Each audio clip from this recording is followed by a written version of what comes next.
Morning, everybody. Very nice to see everybody. I want to give a special shout out to Wendy and Rick, who came down from Seattle yesterday and stopped by the shop. Wonderful to meet you all in person.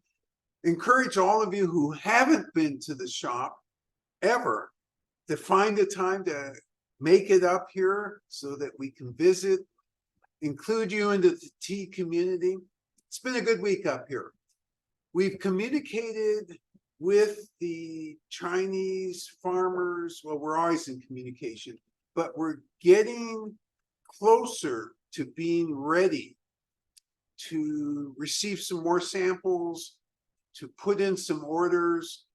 So we're really excited about that because August is always a key month for us, especially as the end of August rolls around. We get samples usually, and we can't wait. So that is what we're looking forward to for this month. We always look forward to doing these tastings with you, tea tastings with you. So without further ado, let's get into Earth Spirit. Where's Earth Spirit from? Earth Spirit is from Yunnan Province. Yunnan Province is big, geographically big. So where in Yunnan is it from? It's from southern Yunnan, more in the southwesterly direction, but more south than west. It's about 30 to 40 miles from the border of Burma. So that area, when you think about it, as you enter the area, and very few people think about this, what's going on in that area? First off, there's tremendous watershed in that area. The big rivers, small rivers, lots of water. That's the first thing. Second, most people don't realize this, but that area borders on the Golden Triangle. And as such, that the Golden Triangle, for those of you who are unfamiliar, is kind of a lawless area where opium and other goods like that originate. And as such, the security in that area is very, very tight, especially these years. And that's the security on the Chinese side. And when you travel down there, especially the way we do, we take a loop down to about 12 miles or 10 miles away from the border. And there's reasons that we go that way, because there's an area called Xishuangbana that we always visit. There are tea factories down in that area, so we're always down there. But these years, one of the things we've noticed is we've been stopped a whole bunch more times than usual. Used to go down there and not ever be stopped. And then it started to be, okay, we're stopped, but as soon as they saw my face, oh, go ahead, go on through. Now, they have modern weaponry. They're holding these big old guns. And when they stop you, it's, you got to stop. It's no kidding stop. And my face isn't a positive anymore. Like I said, my face used to be the get out of jail. Oh, just go. Now my face attracts more questions.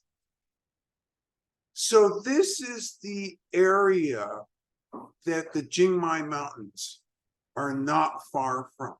And hence, for people to go down there, especially if they do the loop like we do, it's harder and harder. But we've done that, and the Jingmai Mountains are worth going to. So this is where Earth Spirit comes from. So remembering that most of the fully fermented tea, and boy, I jumped right into Earth Spirit without talking about what it is. So let's back up and let's talk about what Earth Spirit is. It's a fully fermented tea. It's what the Chinese, in the Chinese language, call black tea. Heicha. Now, these years, as I've mentioned before, because of this confusion in the West, oh, black tea, oh, you must be talking about fully oxidized tea. Answer is no, we're talking about fermented tea. That's because hei literally means black. The oxidized tea in Chinese is called hongcha, which literally means red tea. So very simple, very messed up, because once it got to Britain, language took over and things got confused because the Chinese really didn't understand, not the Chinese, the British didn't really understand that there was another name for true black tea. So when we say black tea here, we mean fermented tea. Primary opening round of activity with the tea leaves is fermentation. That's what we mean. You have raw black and you have fully fermented, fully cooked, fully ripened. These are all the same terms. So before I define these terms a little bit more, let's go back to the main term, black tea, and let's ask ourselves a question. Why is it these days in advertisement, in the most famous portals in the world, that's the World Wide Web, ChatGPT, you get these things talking about dark tea. Dark tea. That almost sounds like coffee to me. Oh, wait a minute. That's not what's meant by that. What has happened to the language in the West and why? Well, this confusion between black tea and fully fermented tea, in other words, red tea and true black tea, has led the Chinese in their labeling sometimes of fermented tea to call it dark tea so that consumers aren't confused. Now, does that mean that the Chinese changed heicha to some other term? No, they're just trying to make it easier for Westerners to understand, oh, there's a difference. Okay, so that's one thing. There is no difference between dark tea and fermented tea. It's one and the same thing. It's synonymous. What about well, you see another term, puerh tea, and it's spelled P-U-E-R, sometimes P-U-E-R-H. You see all sorts of weird spellings, but P-U-E-R is really the accepted spelling in China. So the people who create puerh tea, and this would be a combination of tea industry people, government people, and farmers who've been convinced, yeah, okay, let's say that puerh tea is a class unto itself. And then that way, it'll seem special to Westerners. Wrong thinking. Why? All puerh belongs to the class of black tea. It's all fermented, whether it's starting in the raw form, which means it hasn't fermented yet, but it's going to ferment over time, usually a 30-year period. And also the fully ripened puerh. It's all true black tea. Puerh isn't a separate category. They've tried to carve out one for marketing purposes, not for, is there truly a different process? So then the other question comes to mind, are all fermented teas puerh?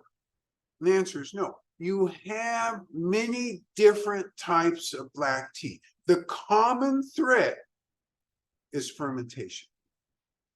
All right, let's go a step further. So when you ferment these teas, and now we're talking specifically about the puer, and puer doesn't really indicate a variety. It's a subclass of processing. In other words, black tea equals fermented. So why do you have the name puer, except that it comes from the region called puer? Well, that's the primary name. And then the secondary name is they have a composting process which has been linked to that name. So the composting process takes 45 to 60 days. And that is the process for fully cooked, fully ripened shopu. These are all synonymous terms, all exactly the same meaning. Shunpu is raw black, raw puer, uncooked, it's starting its fermentation journey. So the naming conventions are very unclear for Westerners, and that's why we go through this type of explanation, so you're sure. All right. So for raw black and for fully cooked black, there must be a significant difference in their journey. Is that correct? And the answer is not really. So raw black is the starting portion of the journey, which can be stopped after a certain point, and this is pre-composting, stopped before composting, and it's called raw black. What are the characteristics of raw black? Characteristics are as follows. And by the way, this is the characteristics of all puer. It's picked. Yes, everybody picks their puer. Secondly, it's picked usually down to the third, fourth, or fifth leaf. You get a deeper pick if what the farmer cares about is yield. You get down to that fifth leaf. If you're about puer related to a mountain and a flavor, then you can get a more discriminating pick down to the third leaf, sometimes all the way down to the fourth leaf. So that's one distinction. Second distinction in pick is, where in the world are you picking? All right, so location matters. Every location terroir in Yunnan, each of these mountaintops has a different characteristic in terms of soil and in terms of flavor. Oh, I use the word terroir, and remembering that in my definition of terroir, I include cultural terroir. Each of these mountains has a different ethnic group. And in Yunnan, there are 50 some odd ethnic groups, a lot of different groups. Each group has a different legend about the origin of the group. Many of these groups have a legend which links tea to their origin, earth spirit.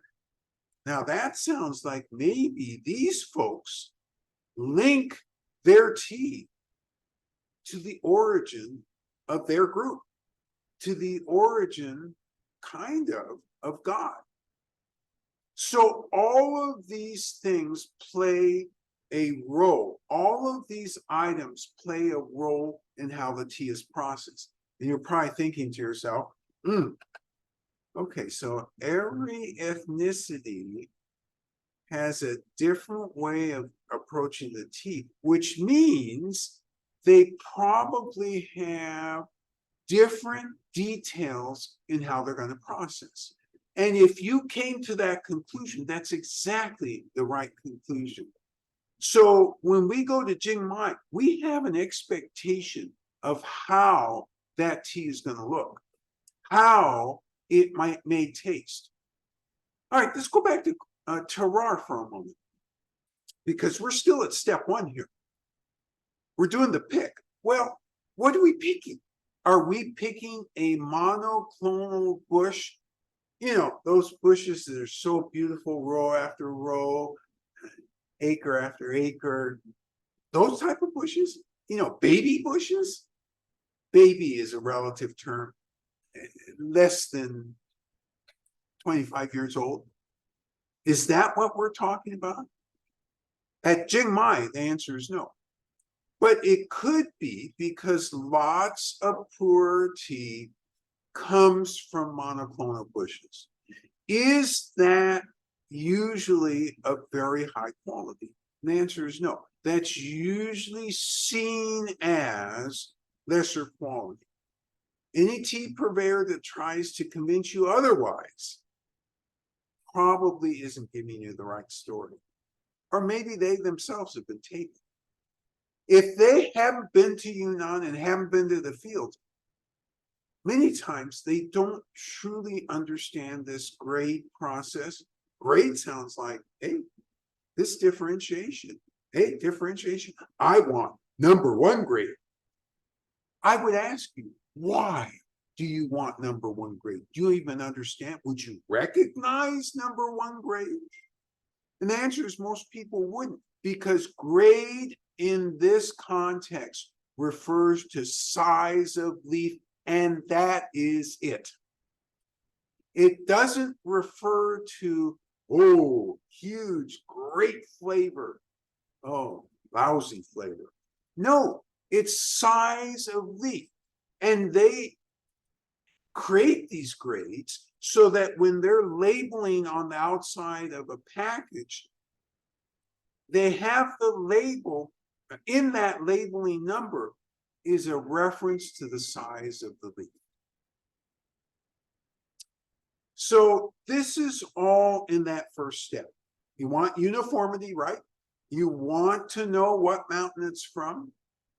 You want to know the ethnic group that is, or the indigenous group that is picking the tea. You want to know whether the tea is sent away to a large factory in a central city in Yunnan, say like Munhai, because then you know, oh, okay, these large factories produce huge amounts of this tea, and they usually blend it, except for the highest grades. And the highest grades they maintain in a separate cave, because they can get the most money for that. And by the way, these factory owners, they're just like us. We run into them in these remote mountains. It's very funny. You go up to these remote things that take 12 hours to get to.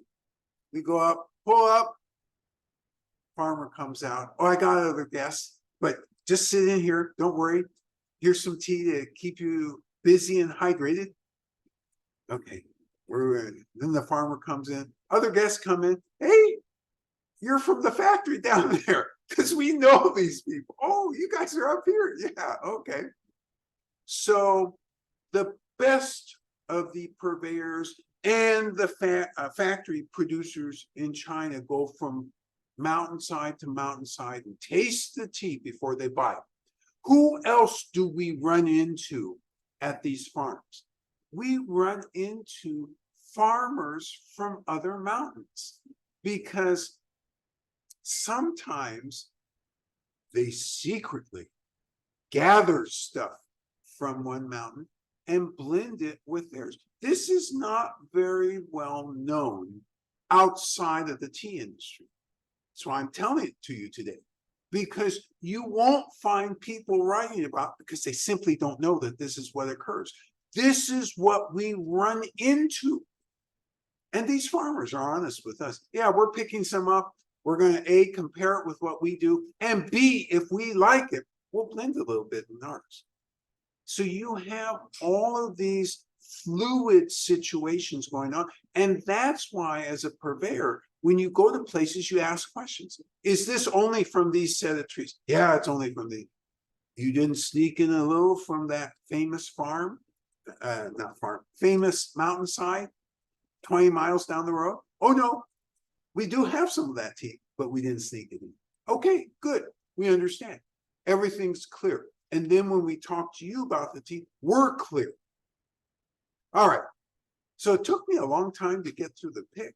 Boy, I hope that it doesn't take me so long to get through the rest of the steps. Otherwise, instead of an hour's session today, we're going to have a 2-hour session. Let's see if I can speed it up. So we've gotten through the terroir. What do? We wither the leaves outside, unless it's raining. Then we wither them inside. At some point, it'll stop raining, and we go back and wither outside. And the withering process, don't ask me times, because it varies from mountain to mountain, and it varies from farmer to farmer. After withering, we bring it inside. We then fry it. Now, everybody does this in step 3. We fry it. Okay? Usually use a wok. And this sounds suspiciously almost like green tea. Well, you're doing essentially the same thing, except you're not withering so long as with green tea. With green tea, you wither a very short time. And by the way, unlike me, with green tea, you march through the steps and you get everything done in a day. It's going to be hard for me to get this description all done in a day, the rate I'm going. With this being the raw black, it takes 2 days to get through that part of the process. Step 1, pick. Step 2, wither. And step 3, actually it takes 2 to 3 days. Step 3, fry. You fry at a lower temperature. Low compared to what? Low compared to green tea. The raw black is fried around 200 degrees, 2 to 220. Greens are usually fried 350 to 400. So a substantial difference. Why is there this difference? With green tea, you want to kill that green dead. Oh, I used a translation of a Chinese term. Let me put that in modern scientific language. You want to fully denature the oxidation enzyme, and should there be any microorganisms on the leaves, you want those dead too. You want those not there. With the raw black, you want to force the microorganisms into stasis. And you do want to, by and large, denature the green enzyme. But you're not looking to get everything destroyed. So you fry at a lower temperature, shorter time, then you move to the next step. Next step is to roll.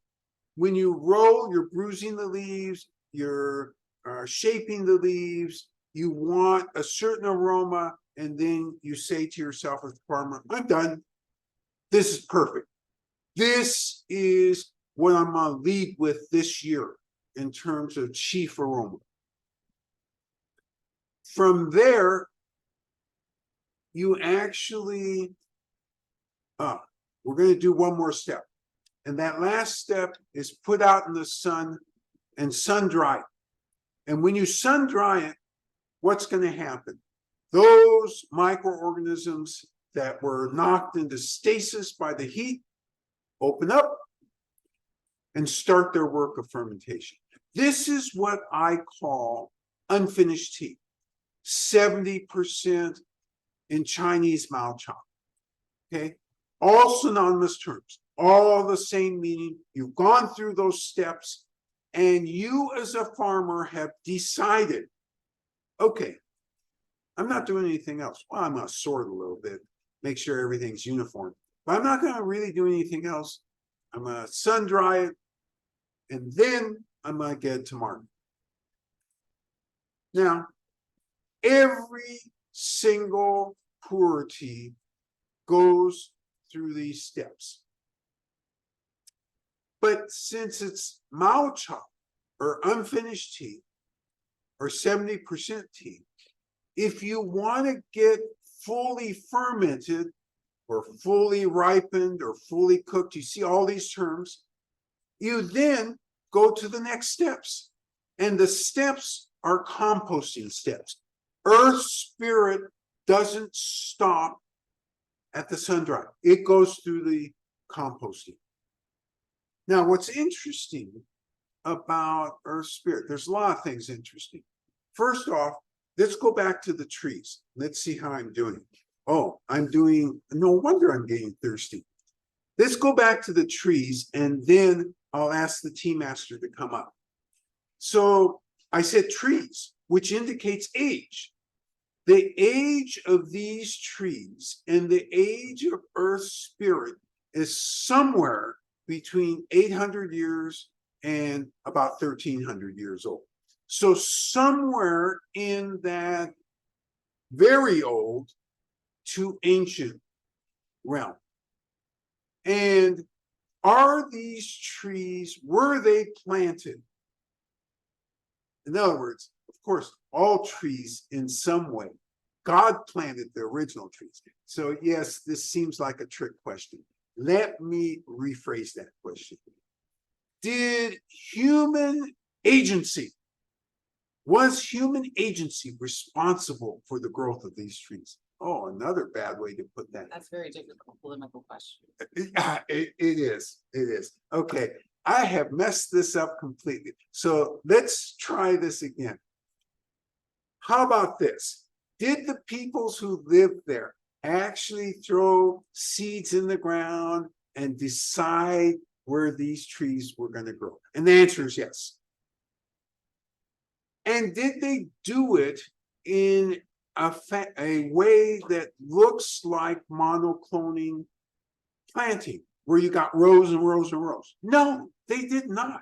They interplanted it among a forest and other plants, including other plants that they planted, including fruit trees. It's really remarkable what they did.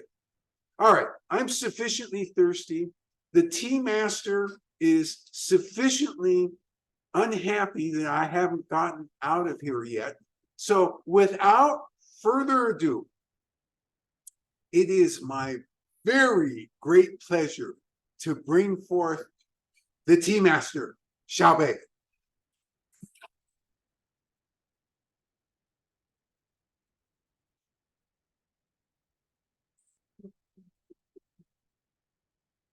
早上好，你们好。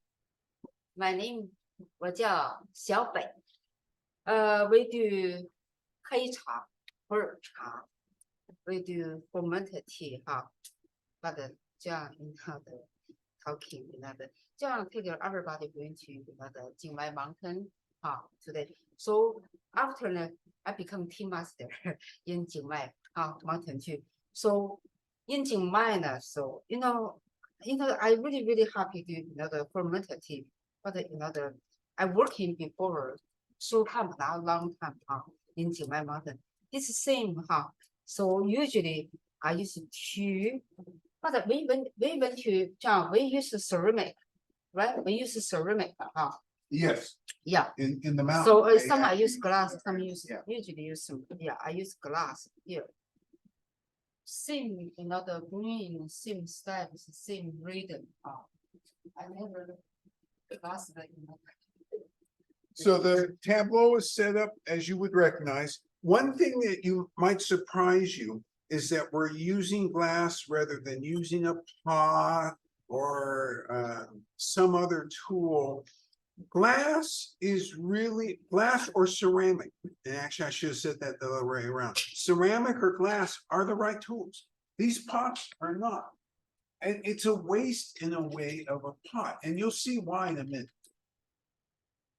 This is same usually I prefer, the dry leaves. Usually this cup for myself. 1 cup for tea master, this for the consumer, for friend. Yeah, I have 3 people. Same thing. Dry leaves, my cup, tea tools, strainer. So first time, same so clean, but also same thing. Yeah, gentle, slowly And she's using 200-degree water here. Yes. You can use anything from 200 to 212. This is to move, but it depend the space. This is easy for myself. So very gentle. I use it from here. Yeah, this is the very straight. So everything has a rhythm. You notice, or pace. Everything has. There's details. Yeah. If This one. you don't want to focus on the details, that's okay. However, details do actually matter in the end result.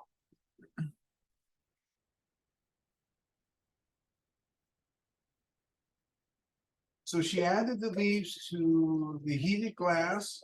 She's drawing 200-degree water. Remember, this is done at a higher temperature than the raw black. This is 200. And we're going to go through a rinse first. So pay attention to how this rinse is done.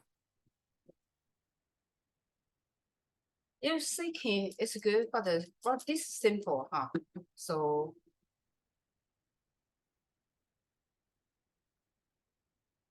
Oh, it looks like she forgot to pour the whole glass. Oh no, this is actually the rinse process. You just cover the leaves. You notice she waited for 10 to 20 seconds, drained the water. You do not drink that. You're going to discard it, but she uses it to flavor the other cup. You can do that, but then again, before you put the final product in, you're going to drain, you're going to discard the rinse. you can this but in per content. So this not high, it's low. Because we want to keep the water hot. for Yes, this one for yes, brewing, right? yes. So we pour low. Yes, Great point. Yes, that's exactly Correct. right. and also still clean. Okay, so you put the water in 3 minutes. And again, the chief thing to note is there's no cover on this. No cover means, why would you use something that has a cover? Why would you do that? You can if you want. I mean, if you, so we have a Chinese friend in Yunnan Province who has probably 100 different pots, and he uses one pot per one varietal of tea. And so he actually does use a pot. So technically you can use a pot, but knowing that these pots are dear and that you can get as good a flavor doing it this way, this is why we teach this rather than use a pot. All right, so we're in process here. We've gotten the tea down to the factory, or as in the Earth Spirit case, they built their own small manufacturing capability. And so basically what you do with the unfinished tea is you sort. After sorting, then you go through a process of piling. And the piling process determines, or is a big determinant in type of flavor you're going to end up with. And so skillful piling means that you wet the pile of leaves, and so each producer piles it at a certain height, and depending on what stage of the piling it's in, it's usually higher at the start, lower as you go into that 45 to 60 day period. This thermal blanket covers it, and then you wait until it reaches a certain temperature. So you're going to ask me the temperature. Temperature varies by producer because some want a little faster, some want a little slower, but no matter what, whatever temperature you decide, you are consistent. You reach that temperature, usually it takes in the beginning 24 hours or so, take off the blanket, remix the tea leaves, respray, reblanket. So you've lowered the temperature, you're gonna increase the temperature again. And basically you do this for 45 to 60 days. This composting process was patented in China in 1973. Prior to that, they were doing a lot of experimentation. And prior to the experimentation, they just didn't do this. It became fully fermented naturally, which takes 30 plus years. All right, timer is finished. You know she discarded that rinse. Pours in the earth spirit into the cup that had the rinse tea in it. All right, let's take a look at this. Oh, this is black. Ah, this is like, yes, a very deep Cabernet. I bet this is going to be really strong. I'm even afraid to take an inhalation. Remember, this is 200 degrees, but I'm required to enter the quality arena, so I will persevere.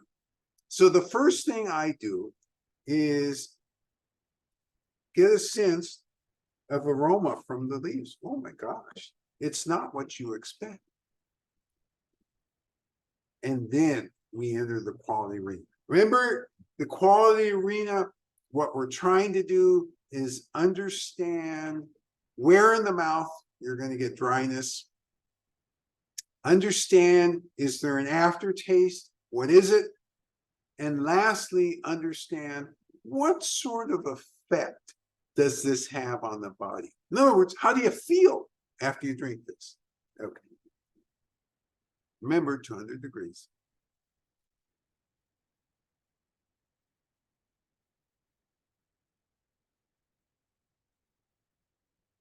So you really roll that around in your mouth so that you really start to get a sense of this.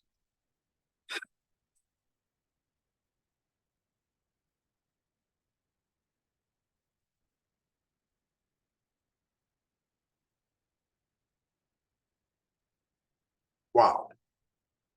All right. So it's your turn to brew. I'm not going to give any commentary on this. You're going to tell me what the situation is. So make sure that you're dealing with 200-degree water.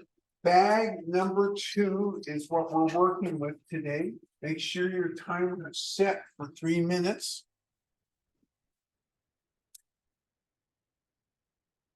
You're going to go through making sure that the cups are heated. Again, using 200 to 212 to heat.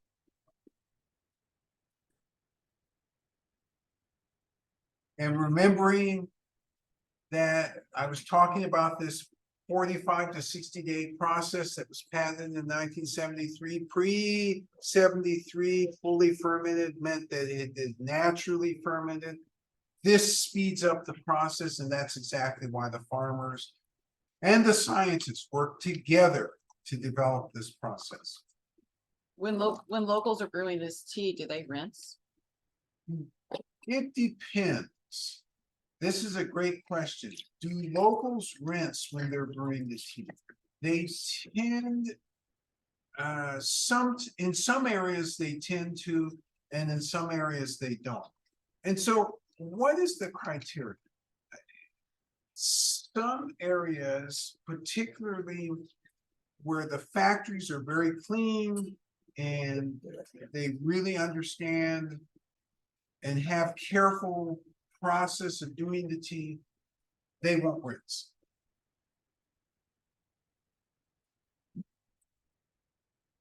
All right, so you put the tea leaves in the heated glass.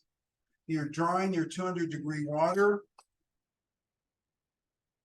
and you're going to get ready to do this very important rinse. where you only cover the leaves a little bit. It's about 10 seconds. And by the way, Earth Spirit is very clean. If you were in our kitchen and watching us brew, you would say, oh, you forgot to rinse. No, we didn't. We watched the process, but we also follow.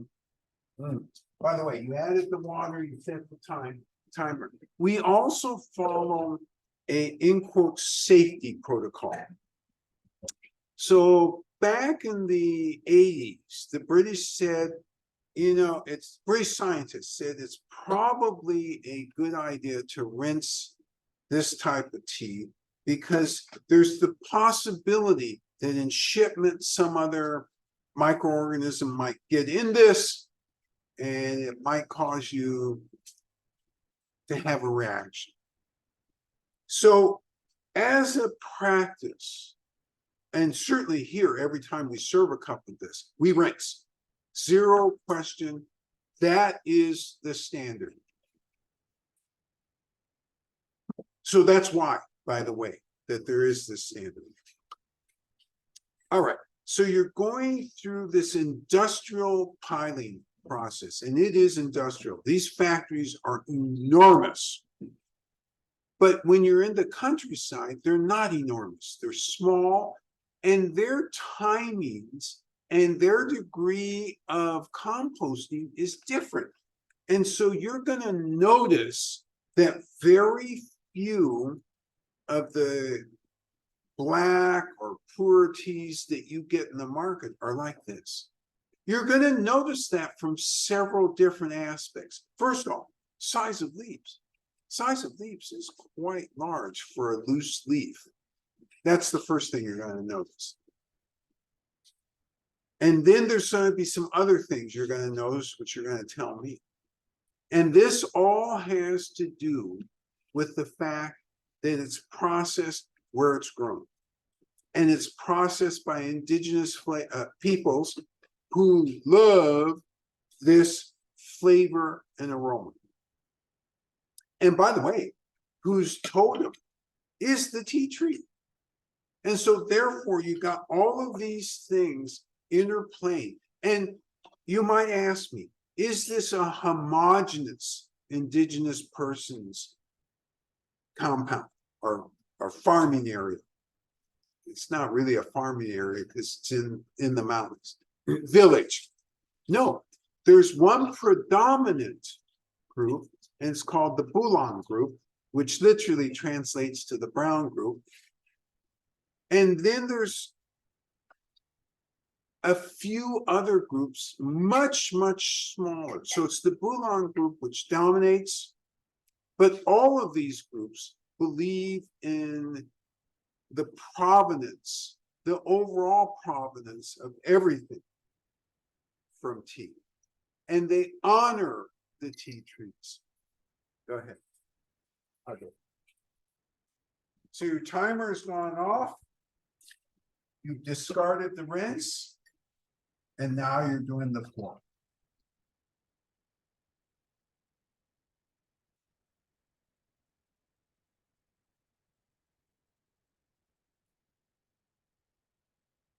Okay, so yours should look like this. Very dark. And we're going to enter the quality arena. You know, start off again by this interesting aroma. Really interesting aroma. Remember, this is 200 degrees. And we're going to enter the quality arena. So it's an inhalation. One of the participants says, observes the wet leaves smell like seaweed or ocean. So this commentator says you have an umami-ness, seaweed, ocean type of aroma. That's there. There's some other things there as well.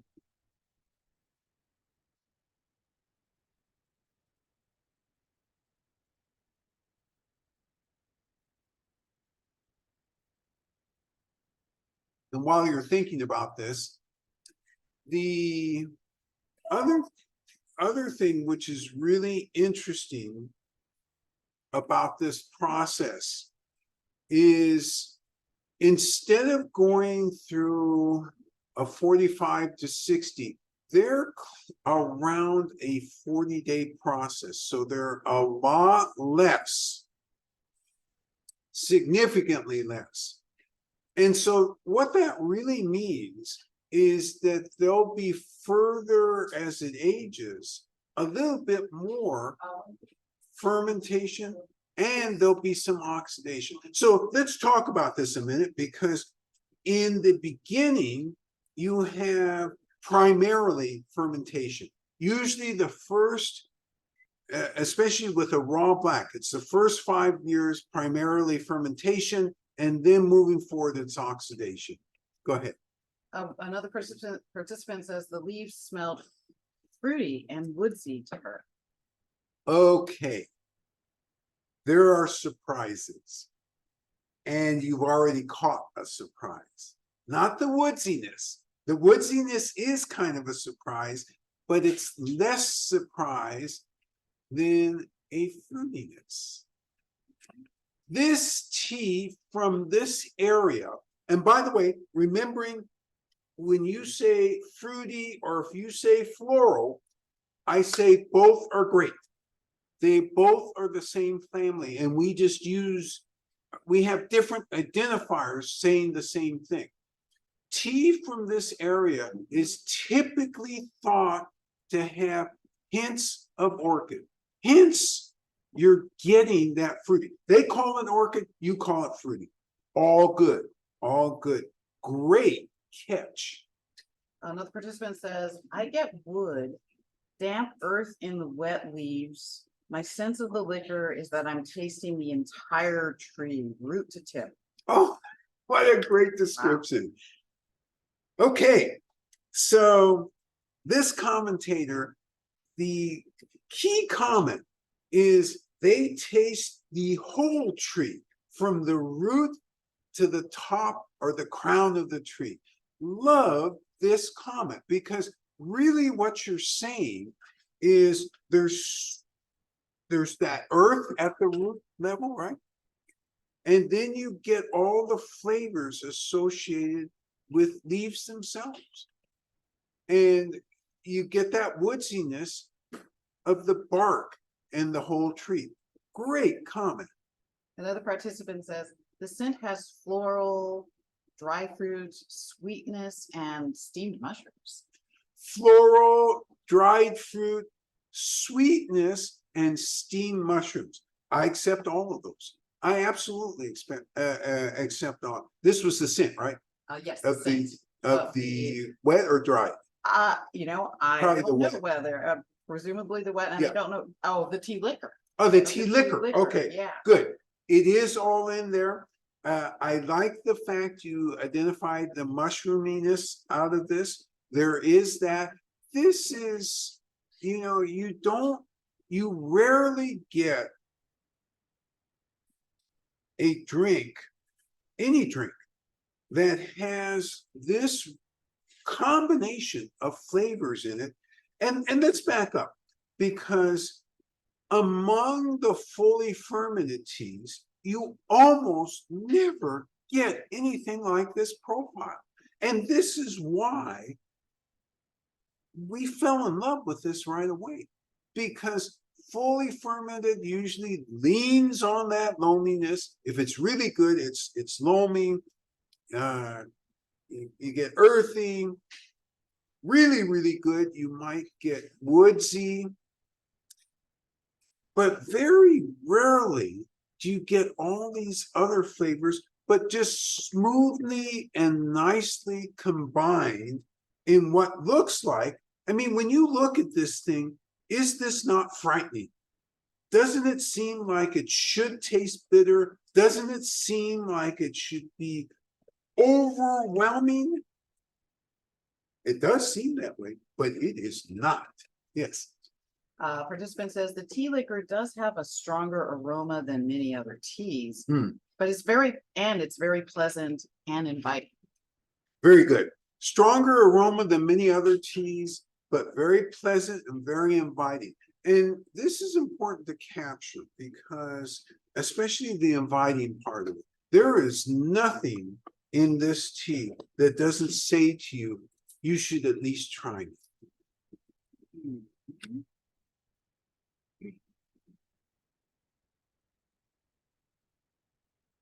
Okay. Give you a minute or more to talk about some other aspects of this tea, and then I'll sum it up. You got the basic outline of how this tea works, the processing of it. At the end of the day, and I didn't get to this in the unfinished tea, but it's the same both at the unfinished and at the finished piling steps. The farmer has a choice to make. They can either cake it or they can leave it loose leaf. So if they cake it, they essentially wet the leaves a little bit and then compress. And usually it's in cake size of 357 grams. And they put an identification tag at the bottom. There's identifying material on the outside wrapper. And this wrapper tells you, if they're not LCS, tells you which factory it came from, which year it was done. The inside label will be a verification of that. So it's really hard unless you're really equipped, and the best LCSs are equipped to do a forgery of these type of teas. Occasionally forgeries do show up in the market, but they always get tripped up by non-attention to details. You know, the picture on the outside smokestack is supposed to be on the right, and instead it's on the left. What's this? This is a forgery. It's a good one, but it's a forgery nonetheless. Have you ever seen a forgery? Yes, we have seen a forgery. And not only that, so I'm going to relate this story, but in order to protect the guilty, I'm going to, oh, wait a minute, the innocent, I'm going to leave out the names. So there is some sort of tea place. I can't even remember. I vaguely remember it's in California.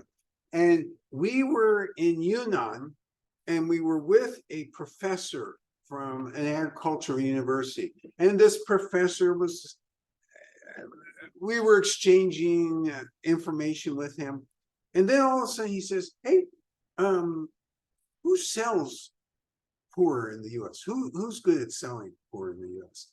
So I had heard of this shop and I offered up that name, and he found it on the internet. And so he's got this app. It's just great. The app shows pictures. It links it with which factory, and these are outside wrapper pictures, and then the inside wrapper, which factory, what year, what size leaf, the whole bit. So he's looking through the list on this particular vendor's website. He comes to a dead stop. This is fake. Huh? Yeah, this is fake. Here, look. He showed me. And this purveyor had bought something that was created by an LCS. Now, why did this vendor fall for this? Well, two reasons. He thought that the wholesaler was a reliable person. I mean, he actually, in his mind, believed that the wholesaler was a reliable person. I'll tell you the chief reason he fell for this. He'd never been to China. He'd never gone out and spent time with producers, with farmers. So he relies on this intermediary who sold him down the river. Yes. More feedback on the experience of the tea. One of the participants says non-astringent, smooth mouthfeel. There we go. That's what I was waiting for. Non-astringent, very smooth, mellow mouthfeel. again, you look at this thing and you're expecting, okay, I'm gonna have to do some hard work this morning. He didn't warn me I was gonna have to do hard work. Oh, no, there's no hard work required with this. There's great enjoyment required with this. More feedback on flavor. Participant says the flavor is kind of elusive. Some sweetness and other flavors I haven't been able to identify yet. Maybe as I drink down, it will come to me. Sweetness and other unidentified flavors.